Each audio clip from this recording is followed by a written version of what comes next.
She's hardly a supermodel or movie star, but today, Nora Vincent is getting the full-blown glamour treatment. Nora's a writer, and one of these shots will adorn the cover of her new book.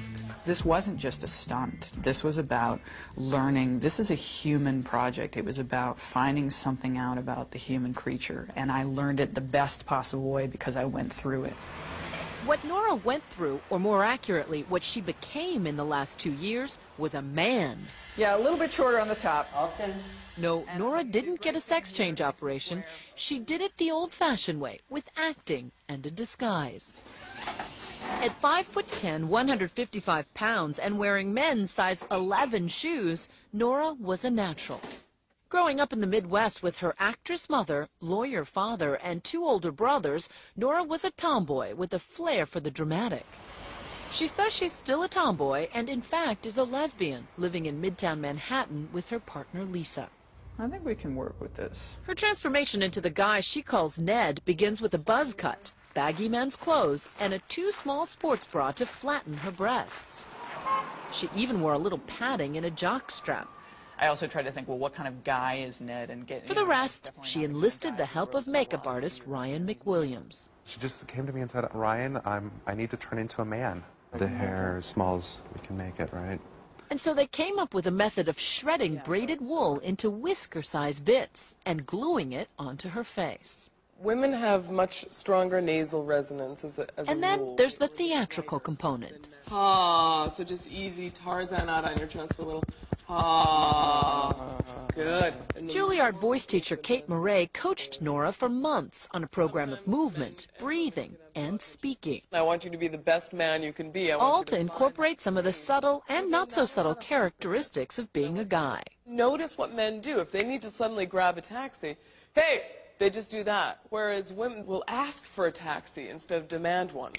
When all the pieces are together, hair, makeup, voice, posture, style, the transformation is complete. Walk like a man, talk like a man, walk like a man. And Nora Vincent becomes Ned Vincent. Walk like a man, fast as I can. One of these shots will be the second photo on the book cover. The book, Self-Made Man, is out today and is about Nora's 18 months living as Ned.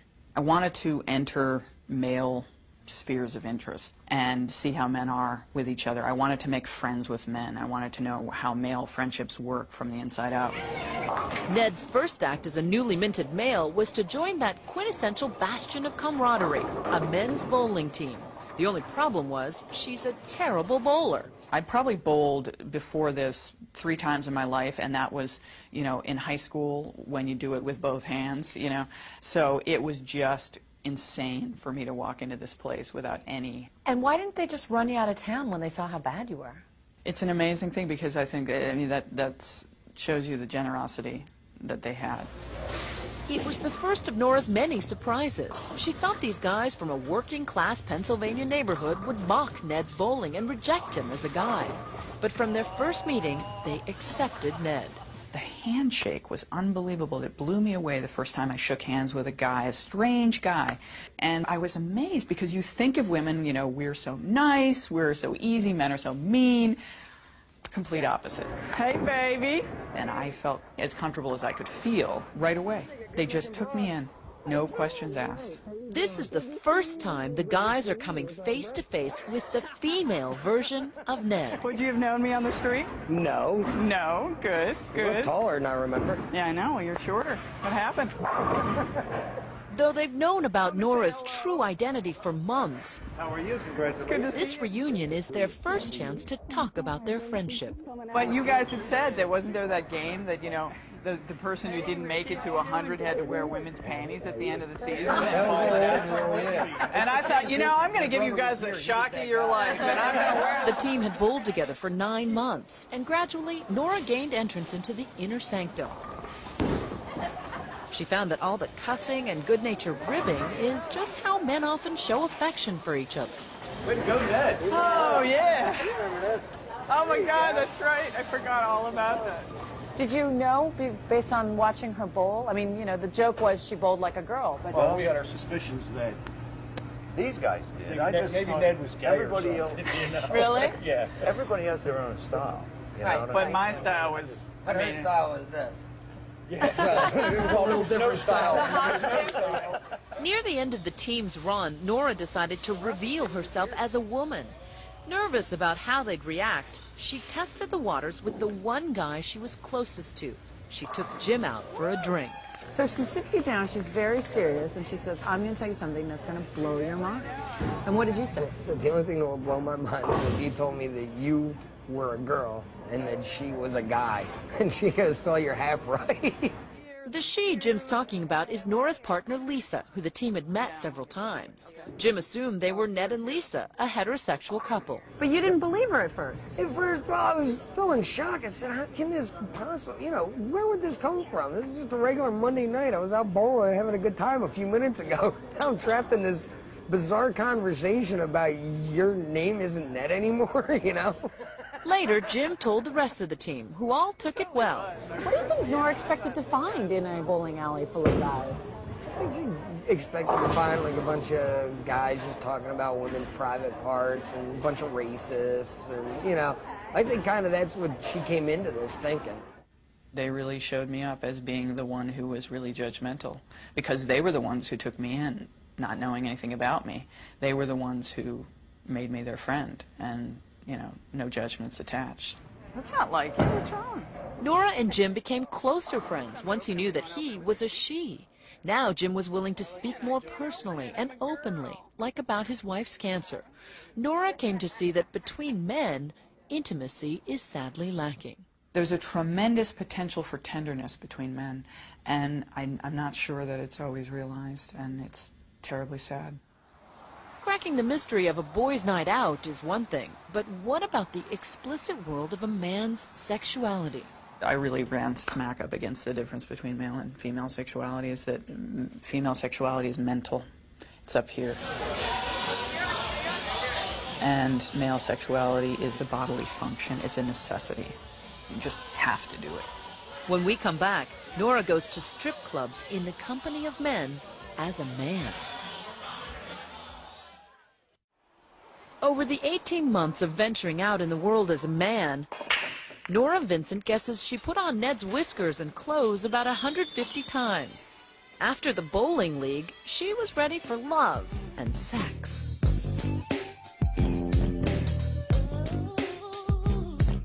You went to a couple of sex clubs. What were you trying to get at? Well, at first I thought, this is sort of the quintessential guy thing to do, right? The bachelor party at the strip club. When I told people initially that I was doing this, they'd say, oh, you gotta go to a strip club. She says the clubs were obviously sexual, but once again lacking in intimacy, which leaves men emotionally frustrated. I saw the men there. I saw the looks on their faces. I saw them sitting alone, nursing their bourbon, and this is not about appreciation of women, of course. It's not about appreciation of their own sexuality. It's about an urge, and that's not always that pleasurable, really. These guys who go to these high-priced clubs would say, this isn't about pain, it's about pleasure. Men have had the tears and the emotional expression sort of pounded out of them from an early age, and so by the time they're men, they don't even have the vocabulary anymore, or the emotional awareness to really say what they're feeling. Nora says strip joints are about pure sex drive, completely empty of any meaningful interaction, even when a woman is gyrating on your lap. But you're attracted to women. Were you ever aroused during any of these? I really ran smack up against the difference between male and female sexuality, is that female sexuality is mental. It's up here.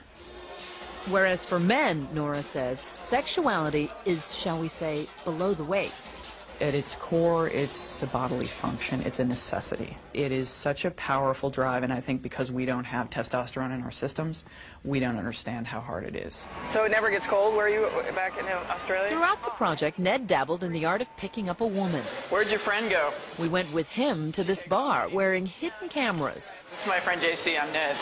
Nora was reminded that in this arena, it's women who have all the power. We sit there and we, just with one word, know will crush someone. And the thing is, we don't have to do the part where you cross the room and you go up to a stranger and say the first words. And those first words are so hard to say without sounding like a cheese ball or sounding like a jerk or whatever else. And what do you guys do?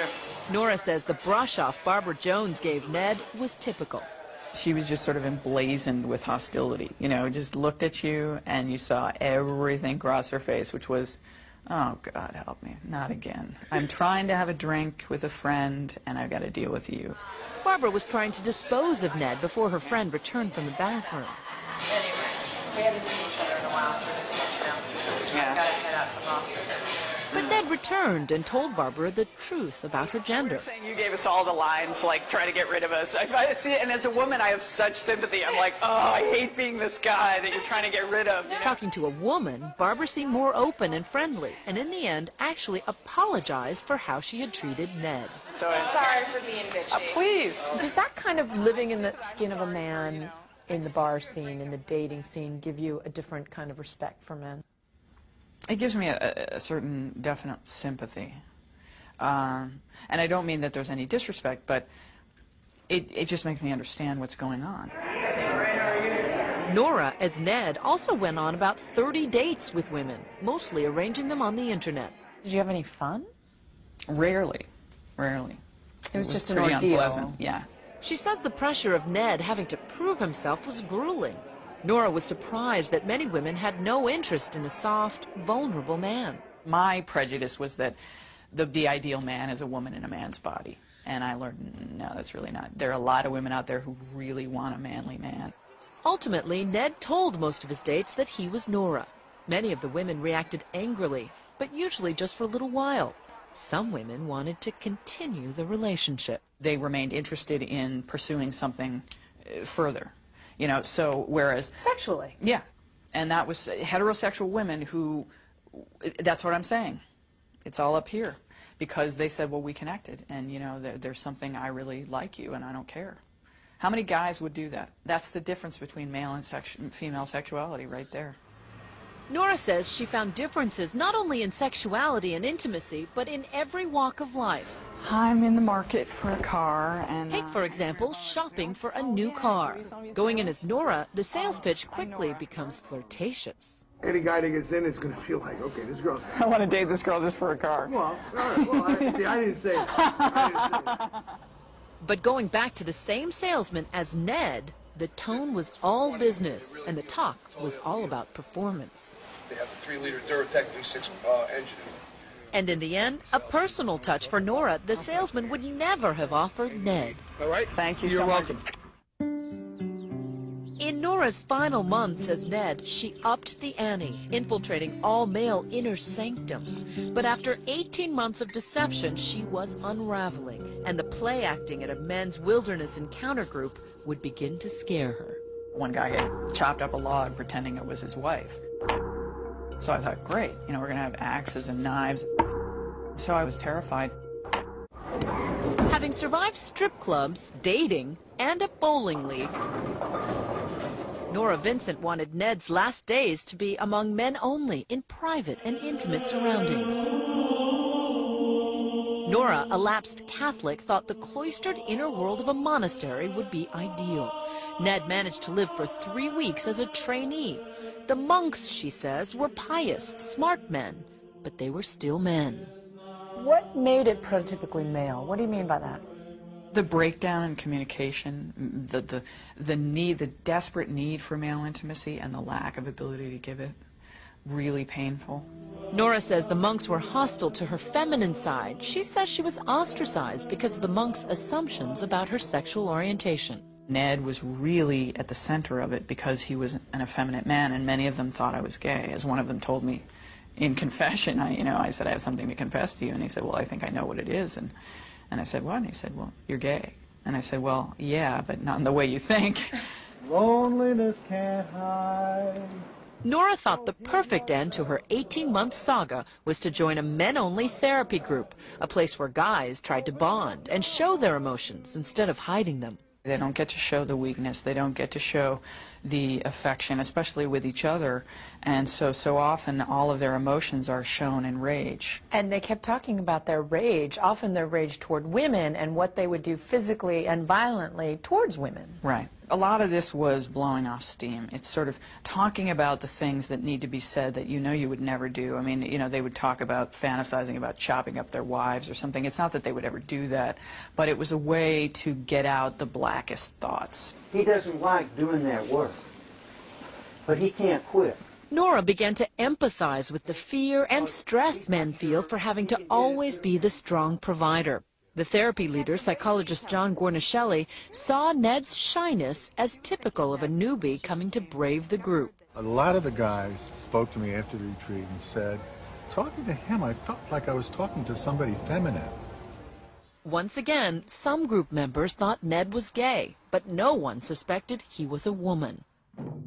After 8 sessions, the group went on a backcountry retreat, but Nora's 18 months of being an imposter was closing in on her. The pressure of being someone that you're not and being the fear of discovery and the deceit that it involves piles up and piles up. So by the time I got around to doing this men's group, it was really reaching critical mass.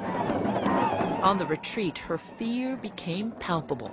And I was out in the woods with a bunch of guys who have rage issues about women, and I was in drag. And I thought, oh, God, you know, what am I doing? Nora was unraveling. She felt guilty about lying, as though she should be punished. In the final ritual of the weekend, the men were to act out the problems unearthed at the retreat with a partner. And you asked that he harm you. Yeah, I did. At that point, I was starting to really kind of crack up. I was really... You were coming unglued. Yeah. So you were asking this guy to cut you? To cut me. So self-mutilation is very much a female thing, and I think it was my way of paying the penalty for what I felt I had done. Nora was not harmed physically, but she continued her emotional descent, and a week later checked into a hospital with severe depression.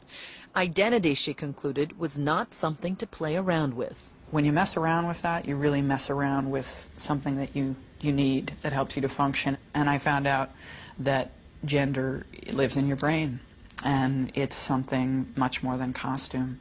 And I really learned that the hard way. Nora says she's healed now and glad to be rid of Ned, but her views about men have changed forever. Men are suffering. They have different problems than women have, but they don't have it better. They need our sympathy, they need our love, and they need each other more than anything else. They need to be together. Do you think women understand what it's like to be a man? Not at all. No clue. No idea. John Guarnaschelli thinks Nora's conclusions that men are just as emotionally vulnerable as women are important and will be taken seriously because they came from a woman. I said to her, this is going to be revolutionary, because it's been looked at as though men were the perpetrators and women were the victims. This is not and now, one last identity switch. Guarnaschelli has never come face-to-face with the real Nora. Hi, John. I'm Nora. Hi. It's wow. We were teachers, so we can never come to the meetings. So. And both John and Nora are happy she is a she. The irony is not lost on Nora that it took a trip into manhood to help her appreciate her own femininity. I'm so much closer to myself than I ever was, that I really like me. I really like being me, and I really like being a woman. Did you like being a woman before Ned? I did, but I like it more now, because I think it's more of a privilege. That's perfect right there. That's awesome like that. Nice.